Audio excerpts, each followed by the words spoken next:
다 같이 신앙 고백하심으로 추석 명절 주간 새벽 기도에 드리도록 하겠습니다.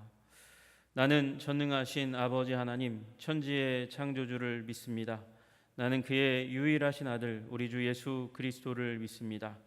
그는 성령으로 잉태되어 동정녀 마리아에게서 나시고 본디오 빌라도에게 고난을 받아 십자가에 못 박혀 죽으시고 장사된 지 사흘 만에 죽은 자 가운데서 다시 살아나셨으며 하늘에 오르시어 전능하신 아버지 하나님 우편에 앉아 계시다가 거기로부터 살아있는 자와 죽은 자를 심판하러 오십니다.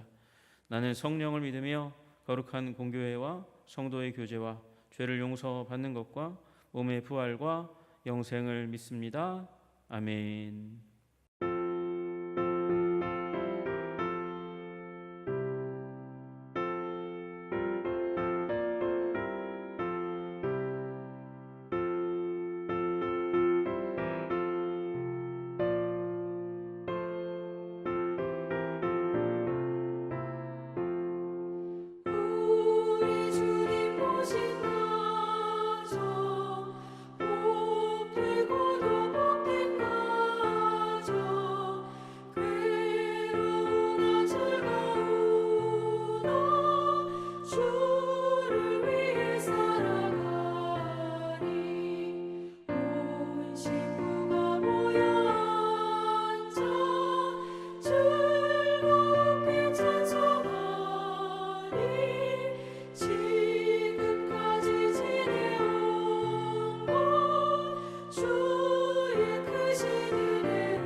주를 사모하는 가정 변치 않게 하시옵고 이 가정에 주의 은혜 넘쳐나게 하옵소서. 사시사철 주의 사랑 강물같이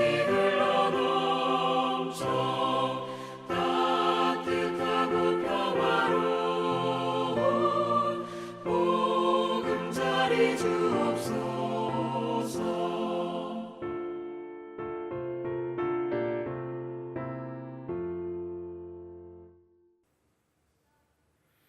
오늘 하나님께서 우리에게 주시는 말씀은 시편 127편 1절에서 5절까지의 말씀입니다. 제가 봉독하겠습니다. 시편 127편 1절에서 5절 봉독합니다.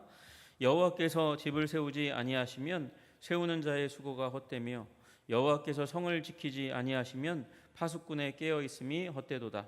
너희가 일찍이 일어나고 늦게 누우며 수고의 떡을 먹음이 헛되도다. 그러므로 여호와께서 그의 사랑하시는 자에게는 잠을 주시는도다. 보라, 자식들은 여호와의 기업이요 태의 열매는 그의 상급이로다. 젊은 자의 자식은 장사의 수중의 화살 같으니 이것이 그의 화살통에 가득한 자는 복되도다. 그들이 성문에서 그들의 원수와 담판할 때에 수치를 당하지 아니하리로다. 아멘. 오늘 하나님께서 우리에게 주시는 말씀은 우리 가정을 온전케 하소서라는 제목의 말씀입니다. 하나님께서 우리 시편 127편의 말씀을 사모하고 우리 가정을 위해서 적용 기도하는 우리 가정마다 하나님께서 온전케 하시기를 주님의 이름으로 축복합니다. 집은 공간입니다. 당연히 집은 어떠한 우리가 차지하고 있는 공간입니다. 동시에 그것은 우리의 감정이 머무는 그런 공동체이기도 합니다. 23년 12월 달에 우리 세계적인 가구 기업인 이케아가 행복한 집, 행복한 생활에 대한 가장 큰 규모의 이제 연구조사를 시행했습니다. 그래서 1월 달에 발표했는데 그 가운데 뭐 전 세계인이 거의 대부분 주거와 가구에 대해서 비슷한 생각을 가지게 되었는데 그 가운데서 한국 사람들의 특이점이 터져 나오는 지점이 있었습니다. 한국 사람들은 집에 대해서 생각할 때에 골칫거리 또는 좌절감, 안타까움을 느끼는 부분이 있었다 그래요. 그게 뭔가 보았더니 취미생활, 나만의 활동을 하기 위한 공간이 가정에 부족하다. 그게 이제 낭망하는 조금 가슴 아파하는 그런 지점이었다고 그럽니다. 지나치게 집이 공동체만을 위하고 자신을 위한 공간은 부족하다는 것입니다. 아마 대부분이 그럴 것입니다. 자녀들을 위한 방들은 있어도 부모님을 위한 공간은 그렇게 많지 않은 게 사실입니다. 그리고 또 단 16%의 한국인만이 자기 집을 정리하고 꾸미는 방법을 스스로 통제하고 있다고 응답했습니다.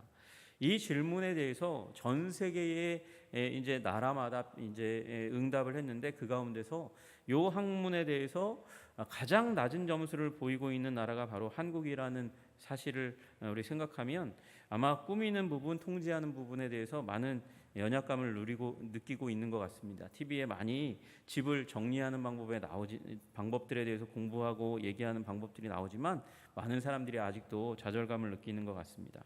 반면에 우리 많은 이제 사람들이 가정을 생각하면 몇 개의 감정들이 느껴지는데 소속감과 성취감을 우리 한국 사람들은 직장에서 느끼는 반면에 가정에서는 안정감과 편안함을 가장 중요하게 생각하는 것, 그것이 사실은 글로벌 스탠다드와 비교할 때는 많이 특이하다고 합니다. 방금 말씀드렸듯이 소속감, 성취감은 뭐 직장에서 얻는 거고 안정감, 편안함은 가정에서 느끼는 거지라고 생각하는 하는 그런 부분은 가정은 뿌리와 같고 열매는 직장에서 누리는 것으로 그렇게 여기는 것 같습니다. 그런데 세계인들은 가정에서 성취감을 느낀다는 것입니다. 전 세계의 응답자의 22%는 자녀와 손주를 집에서 기르면서 생활하면서 성취감을 느낀다는 건데 한국 사람은 그에 훨씬 더 못 미치는 8%에 그쳤습니다. 여러분, 우리 가정 가운데서 우리 글로벌 스탠다드에 좀 더 자라가고 우리 하나님의 스탠다드에 좀 더 자라가기 위해서 가정 안에서 이 성취감을 누리고 기쁨을 누리는 여러분들 되시기를 주님의 이름으로 축복합니다. 생산성도 가정에서 충분하게 누리도록 그렇게 유도하시는 우리 하나님 앞에 온전히 서시는 우리 모든 가정 되시기를 주님의 이름으로 축복합니다. 우리 이 시편 127편의 말씀 가운데 우리에게 주시는 진리의 말씀은 가정에 하나님의 보호가 필수적이라는 것입니다. 온전한 성취를 위해서 바로 그렇다는 것입니다. 우리 차에 주유등이 빨간 등을 밝힌 지 오래되었고 그리고 냉장고는 텅 비어 있고 옷장에는 입을 옷이 별로 없고 TV는 고장났다면 인터넷은 이 접속이 불가하고 통장에 잔고도 비어 있다면 얼마나 절망적이겠습니까? 그게 바로 1절과 2절에 나타난 헛되다라는 단어의 의미입니다. 이 히브리어 리그라는 단어는 공허함, 허망함, 무감각함의 의미를 갖고 있습니다. 이 단어는 없는 것이기도 합니다. 없는 것. 여러분, 어떨 때 없는 일이 일어날까? 오늘 시편 127편은 이 가정에 헛되고 공허하고 비어있는 모습이 어떤 결과로 이어날까 말씀하고 있는 것이죠. 그것은 바로 하나님이 없으면 그러면 공허하게 된다는 것입니다. 헛되다는 것입니다. 비어있는 곳이 너무나 많다고 하는 것입니다. 여러분, 하나님이 없으면, 다시 얘기해서 하나님의 주권을 벗어나면 그러면 제 길로 가서 제 마음대로 살고 싶어 하는 인간의 어리석음을 쫓을 수밖에 없고 그 어리석음의 결과는 우리 가정에, 우리 사회에 이 헛됨, 비어있는 것, 하나님의 주권에 대한 무정부 상태는 곧 우리의 불순종으로 말미암아 빈 껍데기 같은 인생이 될 수밖에 없다고 그렇게 말씀하고 계신 겁니다. 그게 바로 우리 시편 127편 1절의 말씀이죠. 여호와께서 집을 세우지 아니하시면 세우는 자의 수고가 헛되며 여호와께서 성을 지키지 아니하시면 파수꾼의 깨어 있음이 헛되도다. 하나님을 우리 가정 가운데 모시기를 주님의 이름으로 축복합니다. 하나님의 주권을 인정하시고 받아들이시고 하나님의 인도를 추구하는 가정 되시기를 주님의 이름으로 축복합니다. 안 그러면 비이게 된다는 것이죠. 파수꾼의 경성이 없는 성은 언젠가 적군에게 털리고 망할지 모르는 불행한 성입니다. 불안한 성입니다. 그런데 파수꾼의 경성에도 불구하고 이 성은 결국 망할 것이라는 것입니다. 헛될 것이라는 것입니다.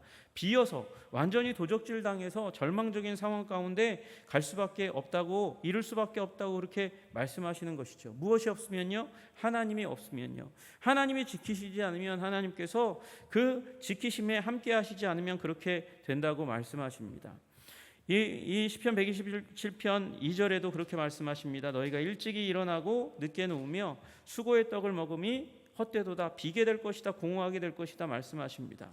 우리 이 한국 사회의 어르신들 지금도 그렇습니다. 한국 사회에 많은 이제 일꾼들은 새벽같이 일어나서 일찍이 일어나서 하루가 마치기까지 지칠 줄 모르면서 일을 해왔고 지금도 그렇게 일하고 있습니다.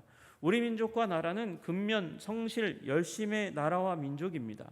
지금도 수험생들이, 직장인들이, 일꾼들이 열심히 일합니다. 게다가 세계적으로 똑똑한 그런 인재를 보유하고 있는 나라가 이 우리 나라입니다. 그러나 일찍 일어나고 수고의 떡을 열심히 먹고 일하려고 해도 하나님이 지키시지 않으면 그러면 헛되다고 말씀하고 계신 것입니다. 도적질 당하고 텅텅 비고 멸망하게 될 것이라고 말씀하시는 것이죠. 근면 성실의 가치를 폄하하는 것이 아닙니다. 하나님을 의지하지 않은 채 정신없이 일만 하는 사람이 되지 말라고 하는 하나님의 경고입니다. 결국 아무리 그렇게 일해도 비게 될 수밖에 없다는 것이죠. 하나님을 우리 가정에, 우리 인생에 대입시켜야 합니다. 쉬지도 못하고 비참하게 생존을 유지하는, 떡만 먹는 삶에서 벗어날 수 있는 삶, 하나님께서 채우시는 삶, 그리고 채웠으면 도둑질 당하지 않는 삶을 살려면 하나님이 우리를 지키셔야 하는 것이죠. 우리 하나님의 지키심 가운데 온전히 서는 우리 가정들 다 되시기를 주님의 이름으로 축복합니다. 하나님의 주권을 가정 가운데 모시고 인정하고 그리고 주님의 말씀을 따르는 가정 될 때에 우리 가정이 안정감 가운데 임하게 될 줄로 믿으시기를 주님의 이름으로 축복합니다. 또 하나님은 가정에 안식을 주시는 하나님이십니다. 우리 시편 127편 2절 하반절에 보니까 그러므로 여호와께서 그의 사랑하시는 자에게는 잠을 주시는도다 그렇게 말씀하십니다.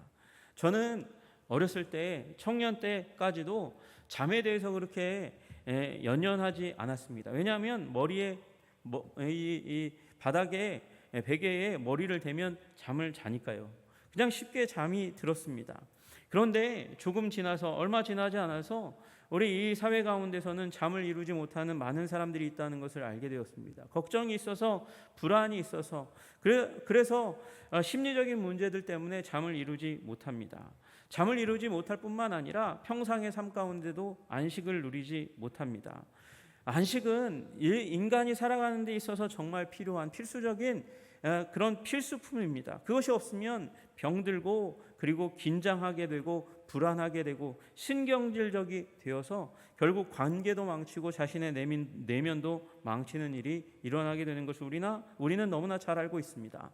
우리 안식을 주시는 하나님, 그 하나님 앞에 서야 하는 것이죠. 아무리 열심히 일해도 잠을 청해도 누워도 잠이 오지 않는 불면의 밤을 지내는 가정이라면, 그러면 걱정 근심이 가득한 가정이라면 그 집을 채우고 있는 어떤 물질적인 축복으로도 이 가정은 평안함을, 온전함을 누리지 못하는 것입니다. 마태복음 2장 28절에 말씀하세요. 이러므로 인자는 안식일에도 주인이니라.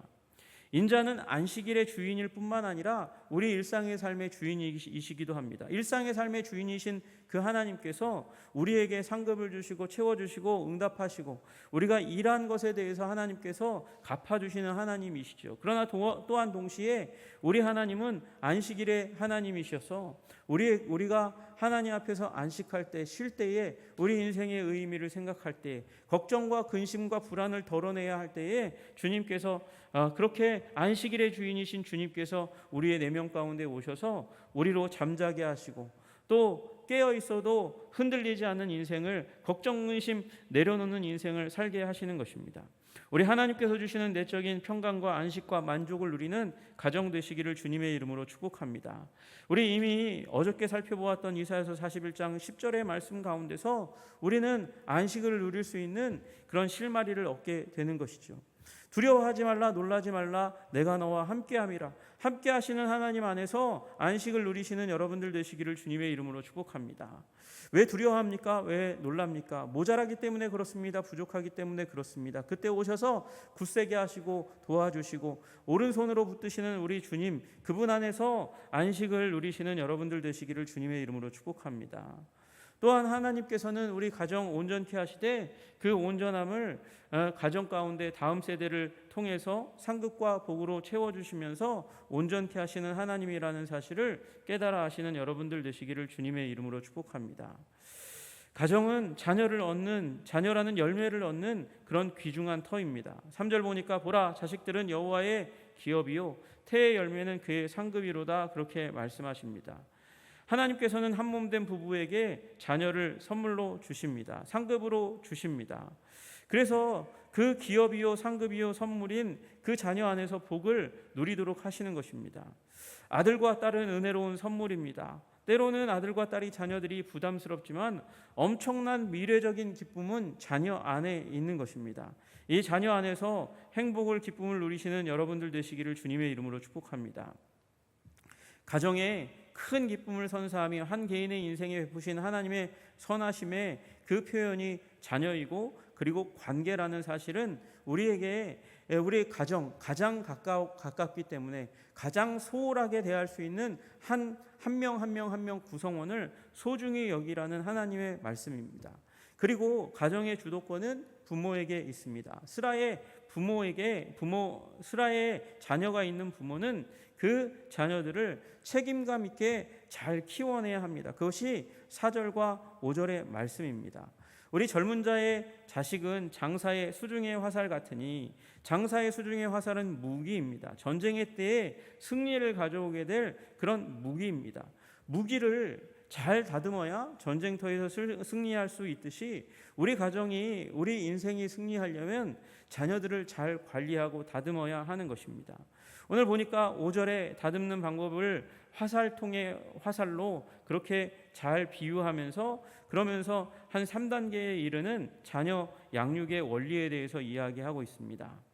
이것이 그의 화살통에 가득한 자는 복되도다, 그렇게 말씀하세요. 그리고 그들이 성문에서 그들의 원수와 담판할 때 수치를 당하지 아니하리로다, 그렇게 말씀하시면서 이 자녀를 잘 키우면 결국 미래의 승리, 성공, 그리고 다른 사람들 앞에서 싸움할 때에, 대결할 때에 자기 인생이 영광스럽게 되는 길을 발견하게 될 것이라고 그렇게 말씀하십니다. 여러분, 화살은 어떻게 해야 됩니까? 화살은 제일 중요한 부분이 대가 곧아야 됩니다. 휘어지면 안 됩니다. 그래서 그 대를 용사는 깎고 다듬어야 됩니다. 물론 화살의 촉도 그리고 뒤에 있는 이제 꼬리 부분도 다듬어야 하지만 화살의 대도 다듬어야 됩니다. 전반적으로 다 다듬고 관리해야 합니다. 이처럼 자녀도 양육하고 훈련해서 다듬어야 합니다. 대가 곧아야 되고 그 화살의 촉이 반듯하고 뭉툭하면 안 되고, 그리고 바람을 타고 날아가야 되는 그 뒷부분의 깃도 꺾이면 안 되는 것이죠. 마찬가지로 다듬어야 됩니다. 잠언 22장 6절에 말씀하십니다. 마땅히 행할 길을 아이에게 가르치라, 그리하면 늙어서도 그것을 떠나지 아니하리라. 행할 일을 아이 때부터 가르쳐야 됩니다. 그리고 화살은 목표물을 향해 겨냥되어야 합니다. 관역이 없으면 목표를 이룰 수 없듯이 자녀들이 부모의 슬하에 있을 때 올바른 목표물을 겨냥하도록 부모님은 모범을 보이면서 하나님의 말씀을 가르치고 교훈해야 합니다. 또 화살은 시위를 떠나서 목표물을 향해 날려서 맞춰야 됩니다. 그래야 승리할 수 있습니다. 마찬가지로 부모들은, 성장한 자녀들은 부모의 품을 떠나 보내야 합니다. 목적을 향해서, 목표를 향해서 떠나 보내야 하는 것이죠. 자립을 넘어서서 하나님 나라를 위해서 세상을 변화시키도록, 세상에 기여하도록 세상 속으로 보내줘야 합니다. 이런 자녀들을 양육하여 얻는 얻게 된다면 그 부모는 정말 복된 것입니다. 행복한 것입니다. 이런 가정의 부모는 결코 수치를 당하지 않게 될 것이고, 이런 부모 밑에서 자라난 자녀들은 성공적인 인생을 살아갈 수 있게 될 것입니다. 자녀들은 아버지의 뜻을 통해서 하나님의 뜻을 알고 깨닫고, 그리고 그것을 자신의 것으로 삼는 위대한 일이 일어나고, 그리고 사단과의 전쟁터인 세상 가운데서 사단을 이기고 하나님께 칭찬받는 자녀와 부모가 되시기를 주님의 이름으로 축복합니다. 이런 가정의 역할이 회복되는 그런 이 추석 명절 기간이 되시기를 주님의 이름으로 축복합니다. 이 추석 명절 기간 가운데 시편 127편의 말씀대로 하나님의 지키심을 인정하고 하나님의 주권을 인정하는 가정이 되고, 그 하나님 안에서 우리 가정이 누수되지 않고 온전케 되기를 바랄 뿐만 아니라 하나님의 안식으로 완전하게 되시기를 소망하시는 여러분들 되시기를 주님의 이름으로 축복합니다. 그리고 이 복된 가치가 세대를 넘어서 부모에게서 자녀로, 자녀에게서 또 이 자녀 손으로 이어지면서 건강한 가정, 온전한 가정을 이루어 가시는 그런 계기로 삼는 추석 명절 되시기를 주님의 이름으로 축복합니다. 하나님께서 이 은혜를 우리 모든 가정에게 허락해 주시기를 주님의 이름으로 축복합니다. 기도하겠습니다. 하나님 아버지, 시편 127편의 말씀대로 하나님 주님께서 지켜주시지 않으면 우리의 그 어떠한 열심에도 불구하고 결국은 비어버린 가정, 텅텅 비고, 그리고 결국은 망하여 사단에게 약탈당한 가정의 모습을 할 수밖에 없습니다. 그렇게 되기 전에 하나님 아버지, 우리 하나님의 주권을 우리 가정 가운데 주장하고 가득하게 하는 이들이 부모가 될 수 있도록, 그리고 그것을 닮아가는 자녀들이 될 수 있도록 주님 도와주시고 인도하여 주시옵소서. 주님께서 6째 날을 허락하시고 7째 날 안식의 날을 선포하시며 7일을 완성하셨습니다. 마찬가지로 하나님, 주님께서 우리의 안식이 되어 주심으로 말미암아 우리의 가정이 온전하게 되고 우리의 인생이 완전하게 되고 우리의 시간들이, 공간들이 완전하게 됨을 고백합니다. 주님, 그러므로 우리 안식의 하나님 안에 서는 가정이 될 수 있도록 주님 도와주시옵소서. 안식은 우리가 아무리 노력해도 얻을 수 있는 것이 아닙니다. 주님, 이 안식에 이르는 우리 아름다운 가정들이 다 될 수 있도록 주님 도와주시옵소서. 하나님을 주인으로 삼고 열심히 일하고 또한 주님이 주시는 안식을 누리고 기뻐하고 즐거워하고 환희 가운데 있게 되는 이 가정의 놀라운 아름다운 가치가 세대를 넘어서서 이어질 수 있도록 도와주시고, 세대를 통해서 세상 가운데 기여하고 하나님 나라를 세워가는 가정으로 성장해 갈 수 있도록 주님 도와주시기를 간절히 소원합니다. 이 은혜가 우리 한성의 모든 가정들 가운데 있게 하시기를 간절히 소원하며 예수님 이름 받들어 기도드리옵나이다. 아멘. 우리 다 같이 주님이 가르쳐 주신 기도하겠습니다. 하늘에 계신 우리 아버지, 아버지의 이름을 거룩하게 하시며 아버지의 나라가 오게 하시며 아버지의 뜻이 하늘에서와 같이 땅에서도 이루어지게 하소서. 오늘 우리에게 일용할 양식을 주시고 우리가 우리에게 잘못한 사람을 용서하여 준 것 같이 우리 죄를 용서하여 주시고 우리를 시험에 빠지지 않게 하시고 악에서 구하소서. 나라와 권능과 영광이 영원히 아버지의 것입니다. 아멘. 우리 이 시간 기도할 때에 하나님, 시편 27편의 말씀이 우리 가운데 임하여져서 우리가 열심히 일하고 근면하고 성실하며 일하였어도 하나님이 완전하게 하시지 않으면 안 됩니다. 주님의 주권을 인정하는 우리 가정이 되게 하시고 말미암아 우리를 풍성하고 부유하게 하시되 안식에까지 이룰 수 있도록 도와주시고 우리 자녀 손을 통하여 하나님을 사랑하고 하나님을 예배하는 신앙이 이어질 수 있는 온전한 가정 되게 하옵소서. 우리 다 함께 주여 한번 부르고 기도하겠습니다. 주여.